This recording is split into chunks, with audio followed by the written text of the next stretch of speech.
Hey everybody, we are back. We're just having a really challenging time with technology right now, but I'm waiting again for Adi Uyo, who again is not a guest anymore. He is my co-host for the series on the Olympics. And so here we go. We are back. And I'm going to accept his request. There we go. Heidi. Hey everybody. Hey Hypno Chick. Hey Joni, little Joni, Joan. So we're back with Heidi Uyo. Heidi, I can see you perfectly now. And what I'd like to do is just start over again, just because we've had so many technical glitches. And I'm going to welcome everybody back to Full Body Frequency. And thank you all for, oh my God, Edwin Moses just joined. Hey, Edwin. So, Edwin, I got to brag. Audley Mackle is my cousin. Big shout out, big love to you. So, the Morehouse men. So, this is exciting. So, Heidi, why don't you do the honors? Since you know Edwin Moses, I don't. I know him through legend, through my cousin, but I don't know him personally. So, yeah, I mean, I'm just thrilled that Ed found time to carved out time to do this. I mean, Ed has been and continues to be a legend in the sport. I mean, it's just such an honor and a privilege to associate with Edwin and the projects that he's been involved with and some of the exciting things that he's doing. And both on and off the in and out of the sports world. I mean, so it's just such an honor. I mean, Edwin, gold medal at the 1976 Olympics, likely to have won gold at the 1980 Olympics had they not been qualified. He did qualify for the Olympic team. But in between that, if you ever get a chance to read some of the publications that he's written, what it was like competing during the Cold War era, at the height of the Cold War, and going behind the Iron Curtain to compete in the Eastern countries, the satellite countries, just amazing, just fantastic. So just an honor. And then, of course, he won gold in 1984 and has just had a brilliant career both in and off the track. I mean, Edwin is just such an icon in the society at large. And he's currently working with Congress in a number of different capacities. And he'll, as those initiatives get off the ground, I'm sure that he will be writing more about that. So just watch the space and what you see. He has also written extensively for UK newspapers, The Guardian. You check out some of his articles in The Guardian. So an intellectual, a scientist, an Olympic gold medalist. I mean, I don't know what to say. Yeah, and it's really a privilege to have you here. And thank you again, Edwin Moses, for joining us. And with that, Heidi, we got to tear into these Olympic Games that just ended. And so we are concluding our series. And as I said earlier, Heidi is more than just a guest. At this point, he's my co-host. Okay, so it's wonderful. He's an Olympic historian. He's a sports documentarian. And as you all know, the Tokyo Olympics concluded yesterday. And with that, we sadly have to conclude this series, the Olympics, pandemic, politics, profits, protests, and plus-size athletes. Heidi, again, thank you so much for shepherding us through this Olympic journey with your analysis, your stats, and of course, your knowledge.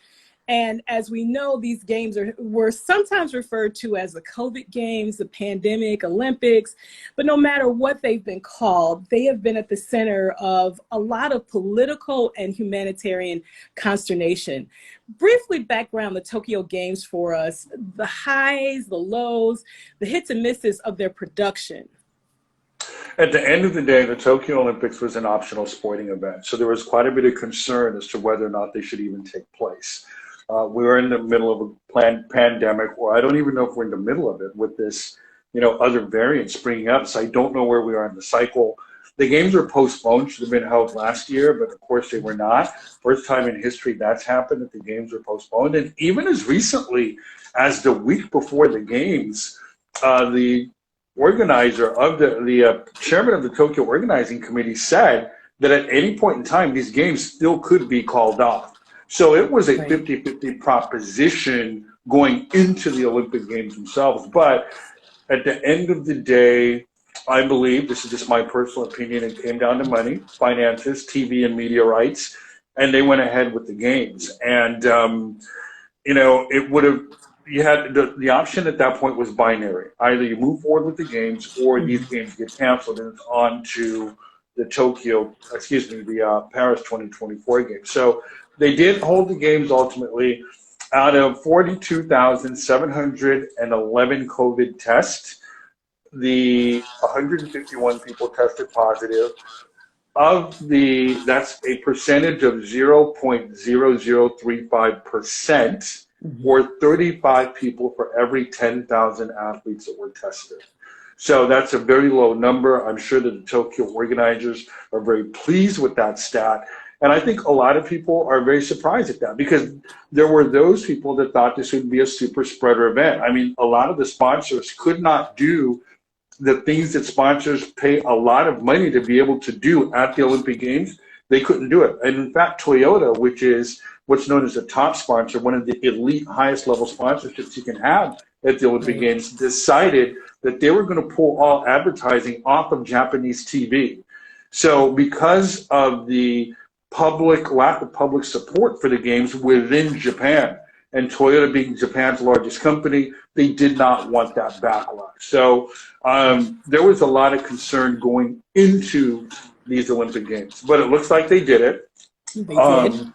Without it being a super spreader event. But, albeit with empty stadiums for the most part and empty venues, but there was just so much money involved that they felt that they had to move forward with it. And of course they did. So some of the storylines of the Olympics, there are several. I mean, so some of the ones that come to mind, it's in the high jump, the gentleman from Qatar and Italy sharing the gold medal. First time a gold medal has been split like that in athletics ever. There was the Indian javelin thrower. So wait a minute, before we go too much into the actual games themselves, let's talk a little bit about, and I hate to interrupt you because I know you're on a roll, but let's talk a little bit about the host country and some of the little known perks are, and their delegation, if you will. Yeah, so Japan ended up winning 57 medals. That's the best they've ever done at the Olympic Games. Their previous high was 41 at the 1964 Games in Tokyo, also in Tokyo, and also in 2008 in Beijing. The host city usually uses the Olympics for capital expenditure. Arenas get built and refurbished, stadiums get renovated, roads and infrastructure, things of this nature get an overhaul. So a lot of things work themselves into the budget of the host, that country, as a result of the Olympic Games. And in the case of Japan, it's really one of the few countries that could have pulled this off, because it is an advanced country. It's a G7 country, third largest economy in the world. They have an advanced sporting infrastructure. And then, of course, as a society, they're very disciplined, because the Olympics has a lot of volunteers. And so everyone really has to be on the same page. So for the Japanese, they would consider this a success, though I will say that there was a lot of uncertainty, as I mentioned previously, leading into the games. There's an organization called No Japan, and they, as of yesterday, had 435,000 signatures. Ratings-wise, because the locals were not allowed to go to the venues, a lot of them watched on TV. So at some point, the numbers look like there were 90% of Japanese watch the Olympics at some point during the games. That's amazing. So that's a pretty high number. And then also the delegation, I think you mentioned at some point that there were 613 members of the Japanese delegation. And you also said something to me offline that the host committee has special privileges in terms of the games, in terms of entering, participating, in terms of the qualifiers. Explain that. Yeah, so for team sports, the host nation almost always qualifies for all the team sports. Like, for instance, Japan is not a power in basketball, but they qualify both the men and the women in basketball. The same goes for soccer, right? They are a power in soccer, so they likely would have qualified anyway. Baseball and softball, the same thing. But the host nation usually qualifies automatically, and that's because of the rules of the federation. So for instance, the soccer federation, if you're hosting the World Cup, you automatically as a host nation qualify for the World Cup, right? And the same applies to the Olympic Games. That's why a lot of times the host nation has a larger delegation when it hosts the games because they qualify for the team sports. So I think that's really important for folks to know. And I just thought it was an interesting, again, ID fact, a little known Olympic fact. So again, those are things that we didn't realize. But going back to the actual games itself, I want to talk a little bit about one of the things that struck me about this Olympiad was the representation of people of African descent representing not only Africa, and shout out to my maternal grandmother's side of the family from Cameroon, but there was significant representation throughout the African diaspora from Asia, from Europe, from North America, from South America. Let's unpack a little bit of that. Let's talk a little bit about that and get back to all of the incredible medal winners, incredible athletes, period. Well, a lot of Africans compete for other countries. Like the U.S. women's volleyball team has 3 members whose parents are from Africa, right? And we've seen the same for other countries. And that has to do with the facilities of these other countries. For the most part, these are people that maybe they've immigrated, and in some cases, they do go back to represent their native countries. But for the most part, they have coaches established in these countries. They have a routine, a regimen that works for them. And of course, at that elite level, you do not want to disrupt your training, if you will. This is what I hear from elite athletes. I am not one, but from having spoken to several, this is what they say. I mean, it's a very regimented, very disciplined, very structured sort of approach to this. And Africans did very well. Now, as far as African countries go, Kenya, as usual, topped the medal table with 10, and then you roll on down the line. Disappointing performances from a country like South Africa. They usually do well in the pool and on the track, not so much this time. And we had countries that won medals for the first time. You've had Botswana winning their 2nd ever gold medal in the 4x400 meter relay. Previously, they'd won silver in London 2012. You had Uganda doubling its medal total at these games, and they've won combined in the history of the game. So Africans and Africans in the diaspora made a very big contributions to the success of these games. Absolutely. And at some point, let's talk a little bit about the woman. And I'm sorry to interrupt you, but Temrin Mensah Stock became the first Black wrestler, female wrestler, to win an Olympic gold medal. Right. Her father is from Ghana originally, and he died in a car accident taking her back from practice or dropping her off from practice. So, you know, a little bit of a sad story there, but in the end, good to see that she triumphed in the medal stand. Absolutely. And part of her $37,000 plus dollars, of that, $30,000 is going to her mom for her mom to open up a food truck, a barbecue food truck, which is kind of a really good feel-good story, even though, you know, her father wasn't alive to see her win gold. Yeah, so U.S. athletes get $37,500 for a gold medal. And I can't recall what silver and bronze get, but there is some level of monetary compensation for winning a medal if you're part of the U.S. Olympic team. Other countries give more, some don't give anything at all. But in the case of Mensah Stock, she did say that ever since she was a kid, it's been her dream to buy her mom a food truck. So she's going to take part of the proceeds and apply it towards that. It's exciting. That's exciting. Let's talk a little bit about Jasmine Camacho Quinn for a second, because there was a lot of consternation, I use that word again, about her representing Puerto Rico. And because her mom was born in Puerto Rico, she obviously was, well, the rules are she could represent Puerto Rico. And even though she was born in South Carolina, I mean, we know that Puerto Rico is a territory of the U.S. So let's talk a little bit about that story.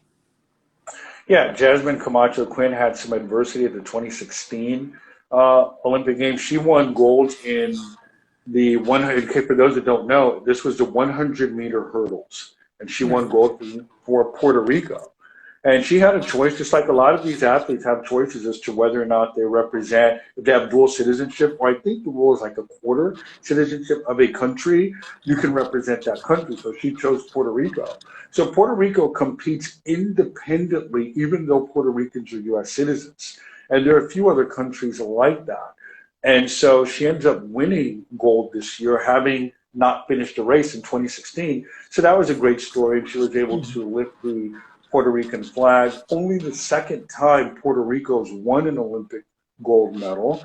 The first coming in 2016 when Monica Puig won it in tennis. Very cool. Very cool.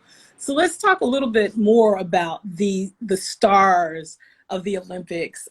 You mentioned before we jumped back into Japan and talking a little bit more about host countries, you were speaking about the swimmer from Qatar.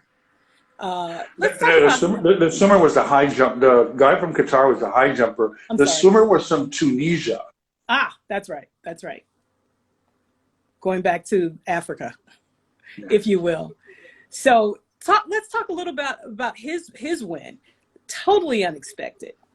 He finished last in the qualifying heats because to make it to the final, you've got to swim a certain number of heats. So he finished last. He was the last qualifier, drew lane 8, which was the worst lane you could draw in swimming, and he ends up winning.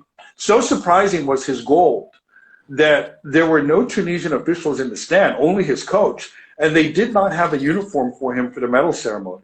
So if you watch the medal ceremony, he's wearing these, these shorts with the shirt that doesn't match. I mean, does not look like any other medal recipient, because usually there's a uniform for the medal ceremonies. All these things are planned out in advance, and the Tunisian had none of that.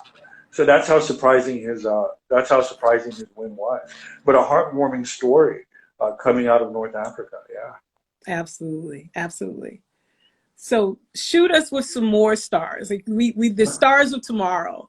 We know that there's the Chinese woman, a swimmer, who 14 years old, first time at the Olympics. We've got Paris in 2024. We've got LA in 2028, and it goes on and on and on. Who are the future stars coming out of the Olympics? Yeah, you mentioned the Chinese. That was actually in diving. And diving, I'm sorry. Yeah, in 10-meter platform diving, not only did she win the gold, but she got a perfect score. 2 of her dives were perfect scores. She got a 10, and a 9.8, but the 9.8, they throw out the lowest score. So in essence, that's the first time that's happened. And you have to go all the way back to the 1988 Olympic Games when a Chinese diver named Zhang Ni threatened Greg Louganis, the great American platform diver. He had won a gold medal in '84, actually 2 golds in 1984. And here it is, 1988. He's being challenged by this upstart 14-year-old. And so this reminded a lot of people about that. A young diver who's from China, 14 years old, just out there to have fun. But unlike Zhang Ni, she actually does win gold. We saw good performances from Sifan Hassan of the Netherlands, originally from Ethiopia. She fell down in the women's 1,500 meter, the qualifying heat, and she gets up to win the heat. And then she takes the bronze in the final of that event, and then takes gold in the 5,000 and the 10,000. So that was a story that a lot of people weren't really expecting. And then the 100-meter dash, Marcel Jacobs of Italy.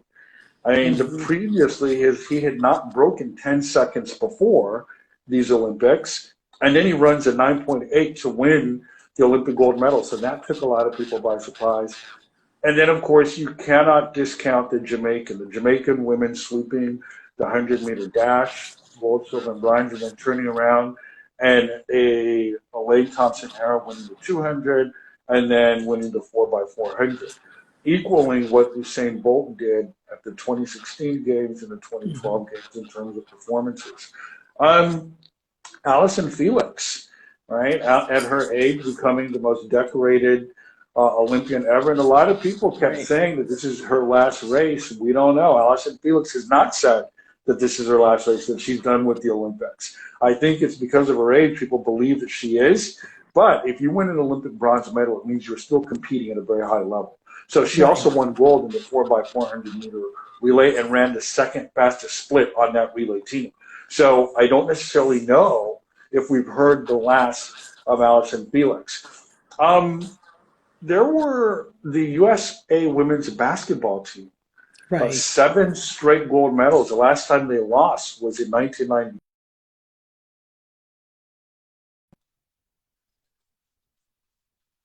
match since then.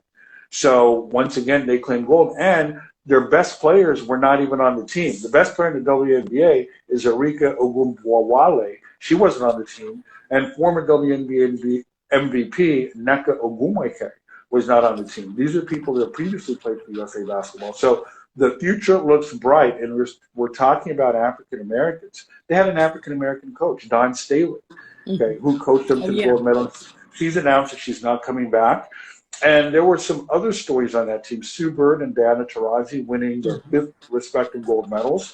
That's not been done before in basketball. And then on the men's side, having lost to France in the opening match, running the table and then beating France to win the gold medal. So that was an interesting story. Absolutely. Eddie Alvarez is a baseball player for the United States. He played on Team USA Baseball. He previously won a silver medal in speed skating, in short track speed skating at the Winter Olympics. And so now he converts over, he's a baseball player now, and he wins silver in men's baseball in Japan. And so, those were some very interesting storylines coming out of these games that a lot of people will hang on to. And of course, there's Simone Biles.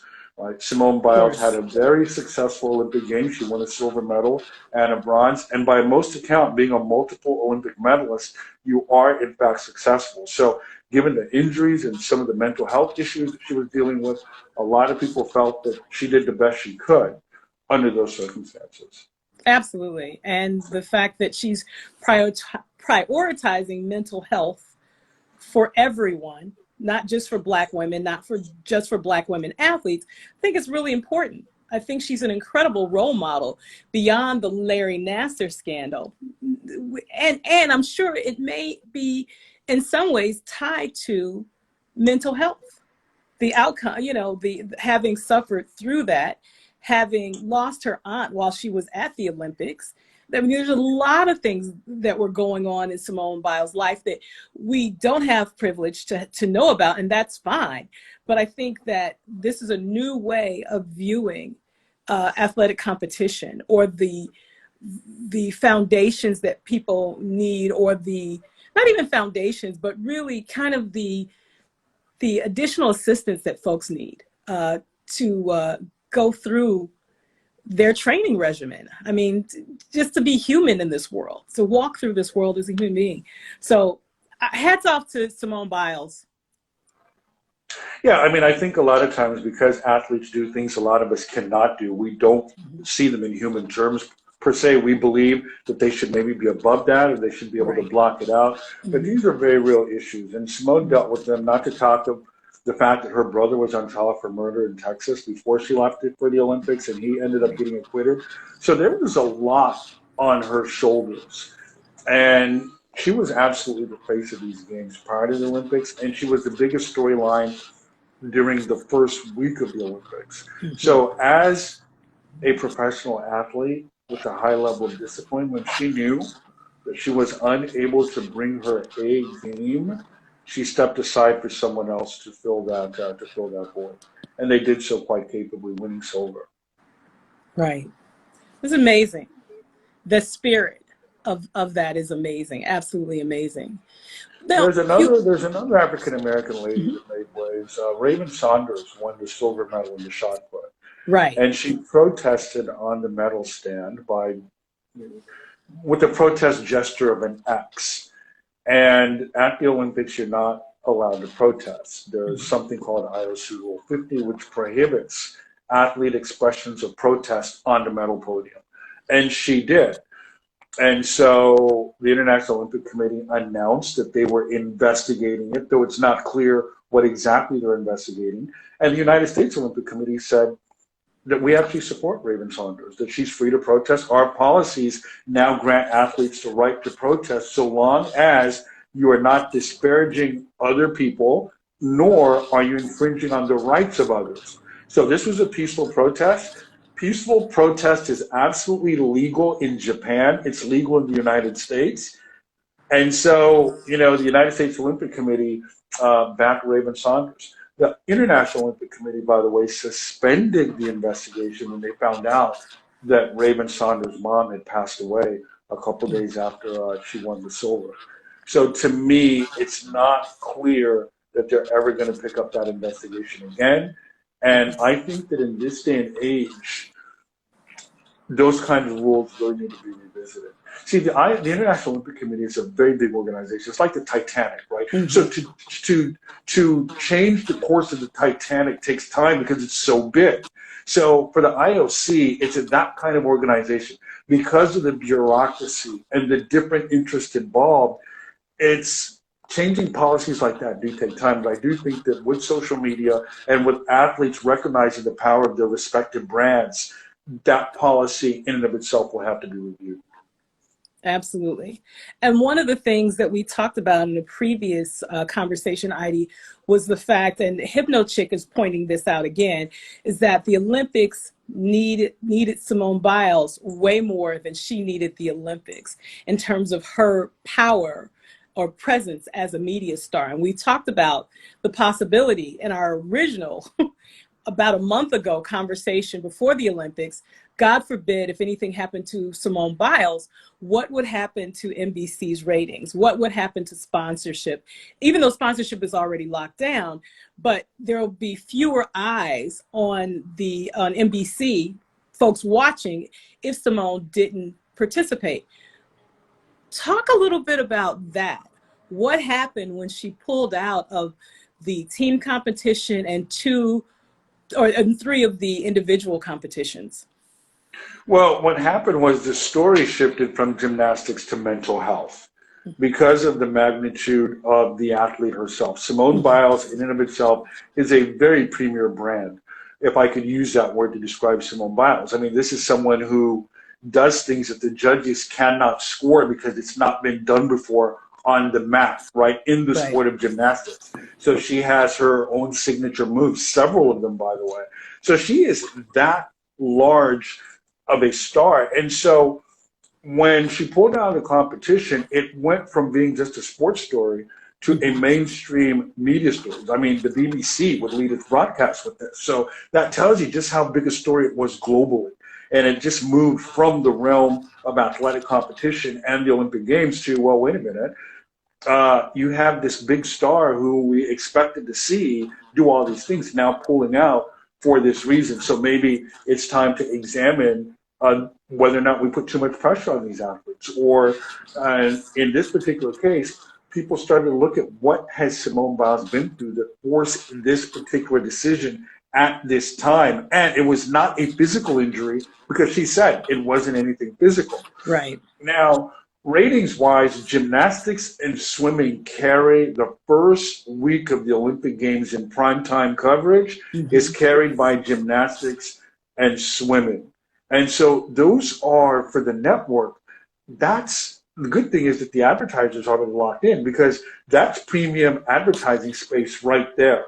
And of course, the second week, the Olympic program moves to the stadium for the athletic competition. But that first week, it's absolutely carried by gymnastics. The final numbers for the ratings are not in yet. I think the best day so far for the Olympics was the Monday after opening ceremonies and the Thursday of that first week. But it remains to be seen the impact that her absence would have on the ratings itself. Of course, the competition went forward, but it just wasn't the same. Now, with Simone Biles unable to compete on the individual events like the parallel bars, the floor exercises, and it made room for other stars like Suni Lee, right, who ended up winning a gold medal. And Jordan, forgive me for not knowing the last name, she was actually an alternate on the team. She ended up winning a gold in the floor exercises. So Simone's absence created a larger conversation outside the realm of sports. And her presence was absolutely felt. So here it is, Simone Biles wasn't competing in all the disciplines, but she was still the dominant figure in the first week of the Olympic Games. Absolutely. And one of the things that you said in another, we have these conversations off air, but one of the things that you said, Heidi, that just struck me is that so many people took it to heart that, well, Simone came and she only got a bronze. and she only got a silver. You know, a silver in the team, a bronze in the individual competition on the balance beam. But the reality is she's still an elite athlete. She's still the most decorated woman gymnast in the history of the Olympics. So what are we talking about here? Simone Biles got a bronze in the balance beam, the same position she took 5 years ago in Rio at the 2016 Games, where she also won bronze in that event.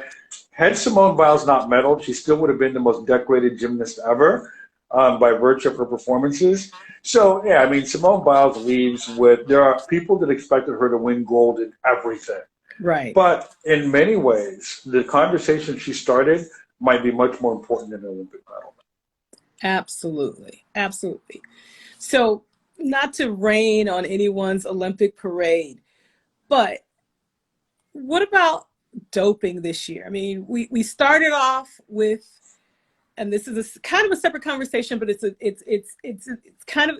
different conversation. So I'm not even going to mention Sha'Carri in the context of doping at the Olympics, because it's different. It's a very different conversation. But when you talked about Marcel Jacobs, there were some questions about his winning and the testing process that was used on him, or the non-testing process that he actually, let me back that up.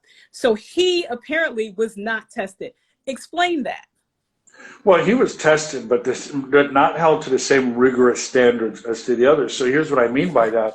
Marcel Jacobs of Italy, his father was from Texas, his mom is Italian, he runs for Italy.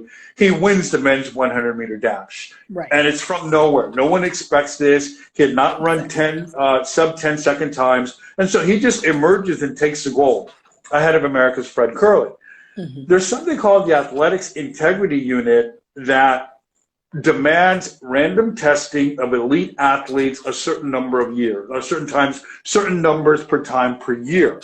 So Marcel Jacobs' performances previously were not even on the Athletic Integrity Unit's radar, so he did not have to undergo the same rigorous out-of-competition testing that some of the other athletes did. Right. Moreover, some of the doctors and trainers that he has been working with are under investigation in Italy for prescribing banned substances to their clients in the gym and in other places. So when you consider that Jacobs did not have to undergo the same standards of testing from the Athletics Integrity Unit because his times did not measure elite enough, so he was able to get out of that, and you see these investigations in Italy, which I'm sure may be shut down now, a lot of people were questioning what the situation was that he would come from nowhere to win the gold. So I am passing no judgments. I am saying what's in the public domain. And I'm also quoting what was in the UK Guardian, where they ran a piece on Sunday about this, and a lot of people are talking about it. Now, he was also part of the Italian 4 by 100-meter relay that won gold, and that also has never happened before. So during COVID, there were a lot of lax standards with out-of-competition testing, not just in athletics, but across the board. Swimming, everything. Why? Because these testers couldn't go door to door during a pandemic when a lot of mobility restrictions forced lockdown. So some people are questioning some of these performances, saying, I don't know what to make of them, given the fact that the testing cycles weren't as they normally are. So I'll just put it that way when it comes to doping. Gotcha. So let's talk about the end of the Olympics, kind of the handover from Tokyo to Paris. Yeah, so the next Olympics actually is in 7 months' time, the Winter Olympics in Beijing, China.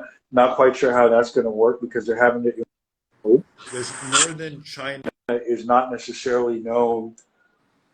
Hold on a second. Sorry about that. No problem. Sorry. Okay. So,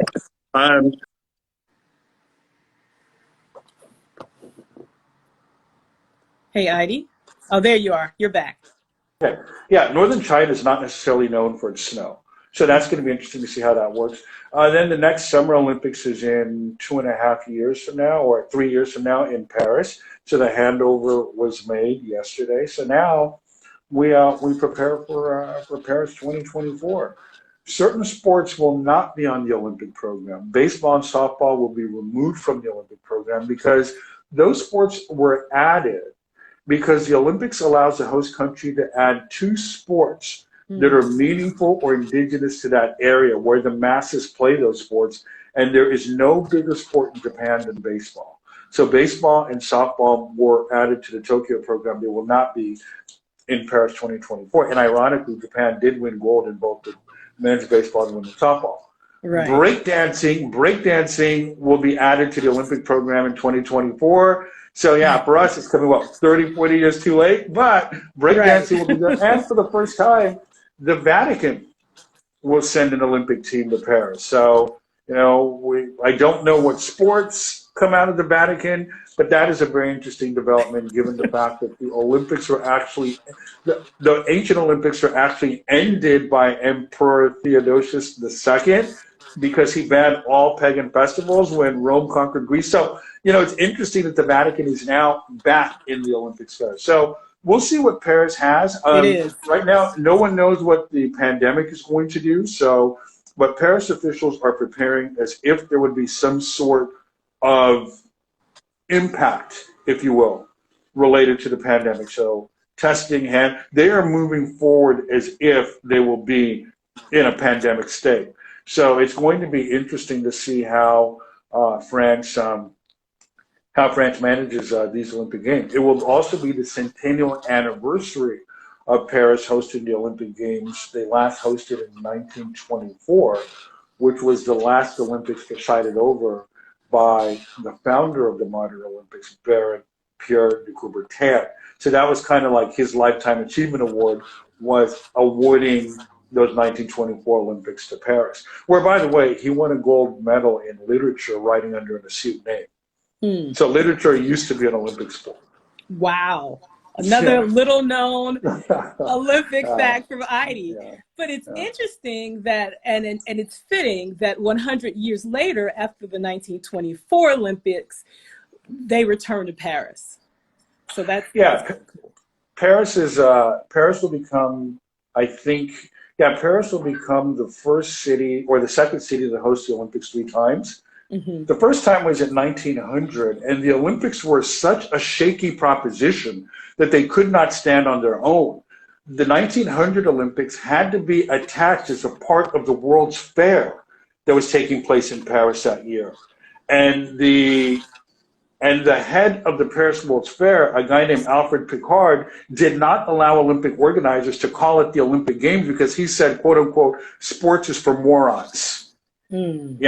So what happened was you had competition, people running races in parks around Paris. The swimming events took place in the Seine, and it was called the Festival of Exercises of Sciences. So people did not know until about 7 years later that they were part of an Olympic Games. They get the certificate, says, that thing that you did at a park in Paris 7 years ago? Yeah. Well, that was an Olympics. You were actually an Olympian.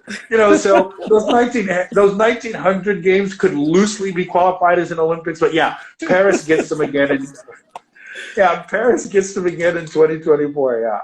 And so then after that, the Olympics come. After that, the Olympics come to LA in 2028, and then to Australia in 2032.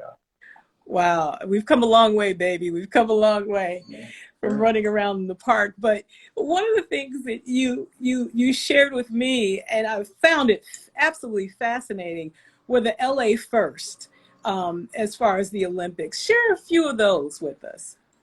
So when Paris was awarded the Olympics in 1924, simultaneously, Amsterdam got the Olympics in 1928, and the LA Olympics were awarded in 1932.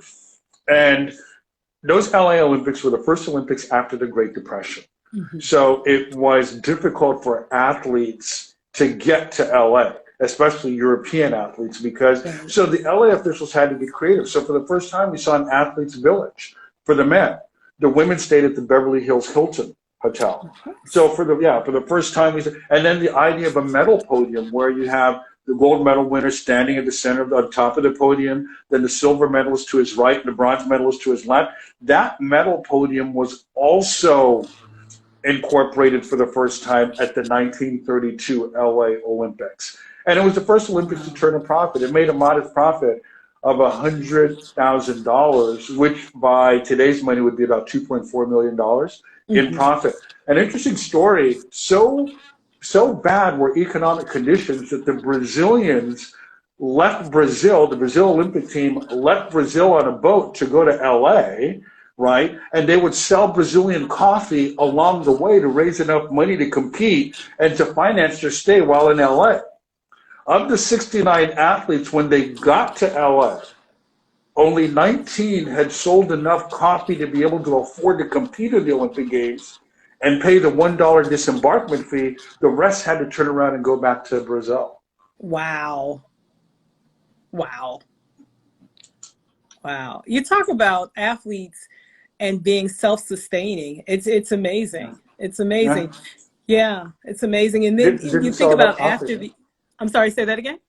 Yeah, didn't sell enough coffee. They had to go home. Yeah. Couldn't afford it. Yeah.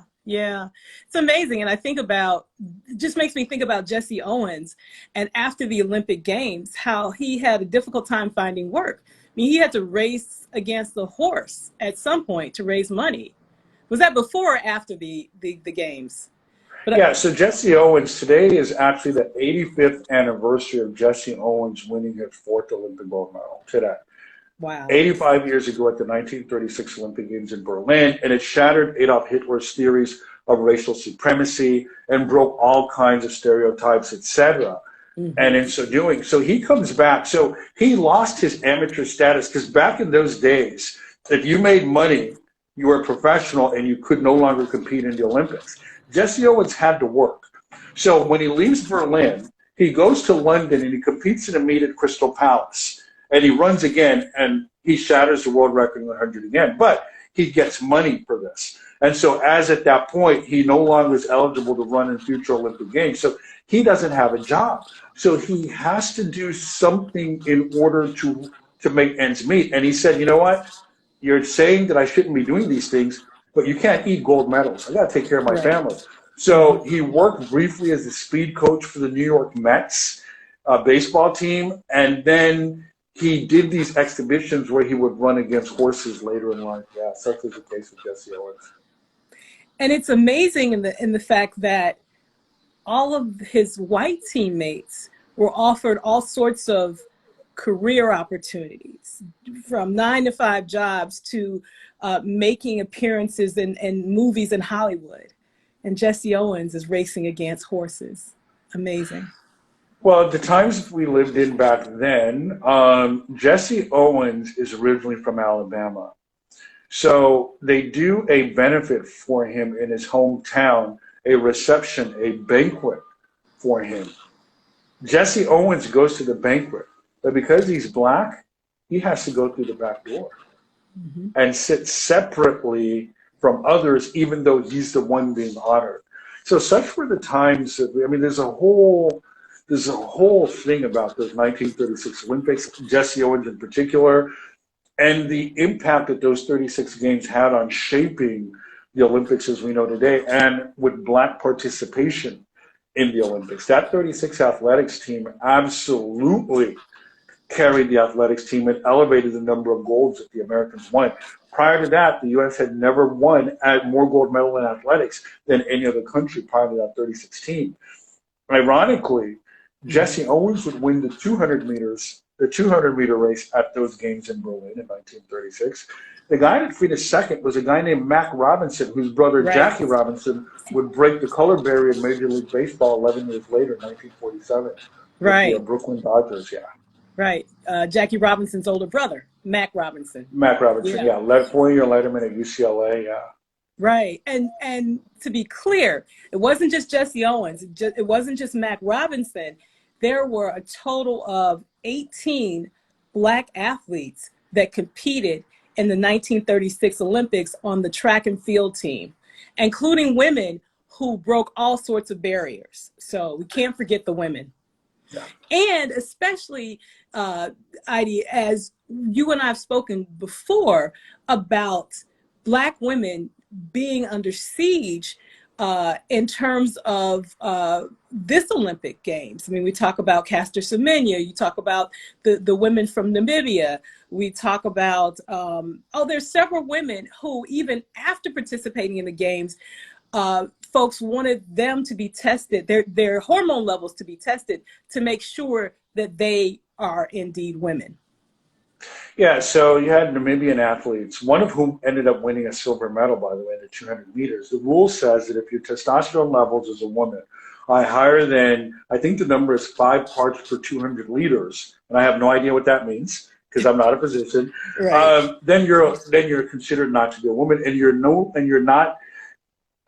allowed to race in events that are between 400 meters and 1,500 meters, which is basically the metric mile.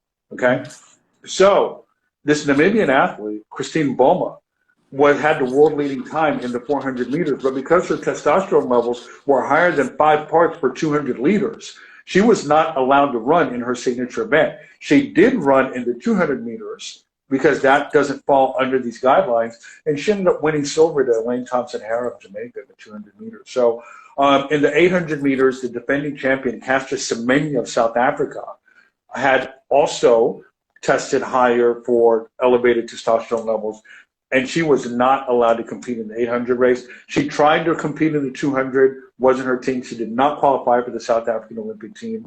And also, ironically, in that 800-meter race for the 2016 Games in Rio, the second place finisher was from Burundi, and the third place finisher was from Kenya. And all 3 athletes tested for high levels of testosterone, and none of them were back in Tokyo to defend their Olympic medals.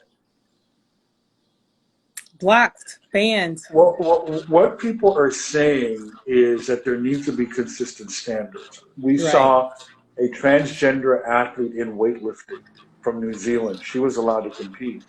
A transgender soccer player won a gold medal with Team Canada. She was allowed to compete. Mm-hmm. So my friends in athletics know much more about this than I do. I will just say that. So they can comment on it more. People just want the standards to be consistent. Absolutely. Absolutely. And Heidi, before we go, we're going to talk a little bit more, if I can hold you for about a few more minutes, but I really want folks to know more about what you do. And let's start off with your work as a sports marketer, your work with countries in Africa, the Olympic committees in Africa, but also let's talk about your work as a documentarian, a sports documentarian, and your documentary on Muhammad Ali. Yeah, so in terms of sports history, our documentary practice, we try to collate the backstory, things that not everybody's talking about, the little known facts, and we try to weave a tapestry of a story together that we feel would draw in the average person who is not necessarily a sports fan, right? So the documentary about Muhammad Ali talked about, and by the way, Edwin was a part of that documentary. He was there, right? I mean, he could speak a lot more about it. But chronicling that period in Muhammad Ali's life where his title was stripped from him, and the storylines in the city and the way that the city of Atlanta played a role in helping him to fight again, right, by staging his comeback fight in 1970 against Jerry Quarry. So the Ali's Comeback is the name of the documentary, The Untold Story. It's streaming on Amazon, so go download it. Would love to know what people think about it. And then we have something called the Olympic Moment Series, which we're getting ready to expand. And these are 2 to 3 minute vignettes that talk about snippets in Olympic history that help shape the Olympic narrative into what it is today. An example would be, well, why is the marathon 26.2 miles? That seems like a weird number. 26.2, I mean, how did that, and also the history of television. Television made the Olympics. Mm-hmm. So we talk about women and the Olympics. For instance, that the swimming wasn't an Olympic sport until 1912, but the U.S. didn't compete because the American Olympic Committee objected to women showing too much skin. They insisted that the women wear dresses that went all the way down to the ankles to swim. And so as a result of that, the U.S. said, you know what, we're not going to field a team unless our swimmers can wear dresses that go down to the ankle. So, and we also talk about the politics of the Olympic Games. I mean, the Olympics went from this thing of individualism to nationalism to then competing systems of government, fascism versus democracy, and then during the Cold War versus communism versus democracy. And now we're seeing the economic imperative of the Olympics. If you look at the medal table, the top 10 finishers are the richest countries in the world. They consistently finish in the top 10. And so the question is, if the economy of your country is not a certain size, we will not see you in the pool swimming. We will not see you in the gym for gymnastics. We won't see you in the equestrian events. We won't see you in fencing. So there is a direct correlation between the size of a nation's economy and the sport in which their athletes compete. And so we try to tell that story. On the marketing side, yes, we work with Olympic committees in emerging economies on marketing, content development, branding, public relations, communication strategy. So it's been a real privilege to get to meet some of these Olympic committees in some of these emerging markets and to be a partner with the IOC in that endeavor. So Heidi, get out your crystal ball for a moment and tell us what you see as the future of the Olympic Games outside of the coronavirus. And you mentioned emerging economies, but let's talk about the possibilities. So can you rephrase the question? Sure. I'll make it less. I'll be a little bit more concise. So I'll go back to the fact that there was so much representation of people of African descent at this Olympic Games. We had folks from the continent of Africa. We had folks from the African diaspora, whether it was Asia, whether it's Europe, whether it's South America or North America. And because we're talking about countries that, with emerging economies that don't often get to the medal stand, don't often have the infrastructure for the training. However, again, we've seen a lot more representation in this Olympics than I can remember, because I've watched the Olympics for a long time as a kid, since I was a kid, and I just don't remember seeing so many Black bodies on screen. As difficult as it was to see these Black bodies, because NBC tended to dilute the coverage on a number of channels. But what do you see as the future of the Olympics? Will we see more Black folks, brown folks? What's happening? What's going on? What's your prediction about the way these games will play out in the future? What the Olympics are trying to do is appeal to a younger demographic. I mean, because before, the Olympics was absolutely used as a platform to fight the Cold War. That's what it was. We cannot deny that. It played a very big role in the tapestry of the Olympics. So now, with the introduction of surfing, rock climbing, skateboarding, these are not sports that Africans are doing. Okay. These are not sports that Black and brown people are doing, but they are sports that younger people are doing. And what are advertisers trying to do? They're trying to appeal to a younger demographic to push messaging. There's talk about esports being in the Olympics. And, that's... whether that put it this way, the Olympics needs esports more than esports needs the Olympics. I'll just leave it as that. But the trajectory of the games is to try to appeal to a younger demographic, irrespective of race, irrespective of color. A lot of Africans, for instance, and Asians compete for countries that had a colonial footprint in that region. For instance, you see a lot of Ghanaians, Nigerians competing for the United Kingdom. You see a lot of Francophone African countries, residents there, competing for France. Right. So, and the Netherlands, the same thing. So I think now, with the introduction of these additional sports, there is this movement to go younger, because that's where the net new revenues are going to be. If you look at the new sponsors of the Olympics, Intel, which makes microchips for devices, they are now an Olympic premier partner, which suggests some more technology infusion coming into the Olympics with things like virtual reality and things of this Right. nature. Alibaba, it's like an Amazon, right, but bigger, 10 times bigger than Amazon. They are the official e-commerce partner. So might they use that as a footprint into some of these emerging markets? So we're in the commercialization phase of the Olympics. And part of that means introducing sports that draw advertisers, and that's a certain demographic. And that's where we are with the Olympics going forward. Okay. And again, as a reminder, we had a young woman diver from China, age 14, that won 2 gold medals during the Tokyo Games. So there we go. There we go. Well, I mean, the Winter Olympics are being held in Beijing. Beijing is not known as a winter vacation spot like you would see in Sweden or Bale, but there are 300 million people in northern China. Those people will now buy sporting gear, sports equipment, huge commercial opportunity with these Beijing Games. So, Beijing, here you are. Take the Winter Olympics. And by the way, that goes also, no one else wanted to take them, that cycle. So they've got, but the future of the Olympics, they now have to compete for space with other popular sports and other platforms. So now, whereas before everybody watched NBC and ABC in the US, the BBC in the UK, if you're in France, you watch TV Canal Plus, and so on. Now, with the options that people have, the Olympics must also adjust to maintain the relevance that they have. Now, the Olympics are a commercial opportunity. Previously, the Olympics had this nationalistic feel. So, for instance, in a recent poll done by ESPN, it found that in the United States, the biggest sporting event ever in the history of this country was the 1980 hockey team beating the Soviet Union at the Olympics in Lake Placid. That was a big. You know what number 2 was? The number 2 sporting event to that, in that poll, was David beating Goliath.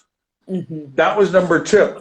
So when you consider the magnitude of so when you consider the magnitude of what that meant from a national, it felt more like a military victory. So we're out of that phase of the games, right? So now it's purely commercial. It's purely commercial, and everything that happens with the Olympics is done with that intent. Absolutely, absolutely. And I'm going to add this little bit that watching the commercials towards the end of the Olympic Games, instead of focusing on one athlete, there was a focus on a number of them. And I saw that commercial shift. So it'll be really interesting to see how these games play out as far as the money, as far as sponsorship, and the focus on a number of athletes, telling a number of athletes instead of just one. Again, hearkening back to Simone Biles holding up the Summer Olympics this year. So. Yeah, well, this is the first Olympics since 2000 did not have either Michael Phelps or Usain Bolt. So now there was the need to cultivate new stars, new storylines. So that's why Simone Biles was the signature headliner. In athletics, to a lesser degree, but still very significant, Eliud Kipchoge of Kenya, right, who defended his title in the marathon, he became the first person to run a sub 2-hour marathon. Okay, previously in a test event in October of 2019. So there is a need to cultivate and promote new stars. So I believe the Olympics are trying to do that so that there's some level of familiarity going into the next cycle. So you know who these athletes are. It's why Ronaldo and Messi and these soccer players are so well known. It's because of the ubiquity of their brand, and the Olympics are trying to create that to some degree with the number of stars. Absolutely, absolutely. Well, I'm going to ask the audience if they have any questions for Heidi. And if you do, type them in the comments section. And if not, we're going to move on. And I see we do have some comments there. Esther Armar says, wow, ankle-length dresses, politics, gender wars, racism, endlessly fascinating. Big love from Esther. Oh, hey, Esther, thank you very much. I mean, it's interesting because the the origin of organized sport itself, organized sport is not that old. It's only 150 years old. So in the grand scheme of things, it's not. But if you look at the origin of organized sport, you cannot deny that those elements are there. And we do see them in the modern day, whether it's the inequity in salaries that some of the athletes get versus others, the coaching opportunities, and bringing it back. You can make the case that the organized sport really started in England with the Cotswold Games back in the 1600s in Dover. And over time, the English became very good at sport, and the English were the pioneers of organized sport, if you will. And the Frenchman, Pierre de Coubertin, studied the English school system of sport, rugby, and some of the sporting activities that were practiced in English schools. And he adopted his Olympic model based on those studies. Why that's significant is that there are those that argue that to some degree, and this isn't specific to the Olympics, but to some degree, organized sport was being used as a way of keeping and elevating British males so that they can function in their colonial possessions with the level of masculinity and muscularity for which they were using to control those people in the colonies with which they were, the territories with which they held. So there are those theories as well as to even the origin of sport. Now, again, those are theories, and it's quite debatable. But what's not debatable is the fact that you cannot exclude politics, gender, and race from organized sport. It is part of the sporting narrative, whether we accept it or not. So I agree totally with that stuff. Okay. So I'm not going to get into capoeira or martial arts or wrestling in Senegal and all of that. That probably predates what was happening in the 1600s. They were, I would imagine, and Heidi, correct me if I'm wrong, but they were organized in a different way. Yeah, so you have each society, like if Africans were doing sports years and years and years ago. They may have been called something else, but culture, right, festivals, dances, right, these forms of expression, they were happening way, way, way before. But in terms of organized sport and calling it that, probably give it to the English for in terms of organization and making it work. Now, again, bear in mind that before that, you did have an ancient Olympics, okay? This started way back when, 77, 76.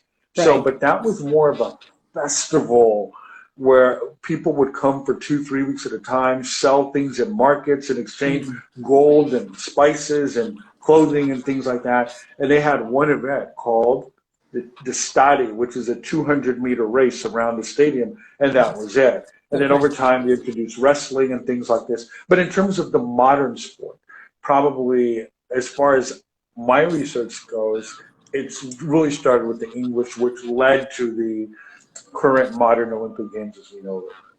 Okay. Now we do have one question in the chat. Esther Armar says, please share your top 5 Olympic moments that were surprising, shocking, or wonderful. Well, for these games, there was just, I don't know, there were just so many, Esther. I mean, I could, rattle off some of the obvious ones. Like, I thought Marcel Jacobs winning the 100, I was stunned by, absolutely stunned by that. I'm like, who? I think that Barbara Band of Zambia scoring a hat trick in the women's football and then doing it again, the first time that's been done, back-to-back hat tricks in women's football, that's not been done before. If we go back to other Olympic Games, I think that Derek Redmond pulling a hamstring in the 400 meters and then his father jumping in from the stands to help him across the finish line was a moment that would live for a very long time. And so there's just so many different moments that it's just really hard to quantify. It's always nice to see when someone puts in a lifetime of work and dedication. Rulon Gardner, the wrestler from the United States, beating Alexander Crowell back at the 2004 Olympic Games. And this is Crowell had not lost a match in nearly 20 years, and he gets beat by this guy from Wyoming, who wasn't even expected to make the team. I'm encouraged to see more and more women um, competing in the Olympic Games and more sports and opportunities being open to them, and just the thrilling moments they bring us. In some sports, the women are more dynamic and electrifying. For instance, if someone were to ask you, name someone on the U.S. gymnastics team, we know Simone Biles and Ali Reisman and Suni.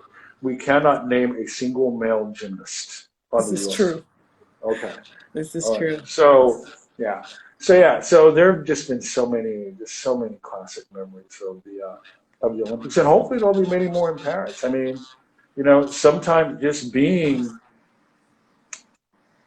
within the context of the Olympics, even win or lose, just being there is just something phenomenal. Whether you win or lose, there we go. There we go. So if we don't have any more questions, we're going to wrap up. Heidi, is there anything, any gems or jewels or more little known Olympic facts you'd like to close us out with? Well, I mean, just, the nothing short of a miracle that this was pulled off the way it was. I was one of those that really adopted a wait and see approach. I was one of those that was cynical, that did not believe this could happen the way it did. I thought that given the trajectory, that consideration ought to be given to postpone it yet again until the situation in Japan got under better control.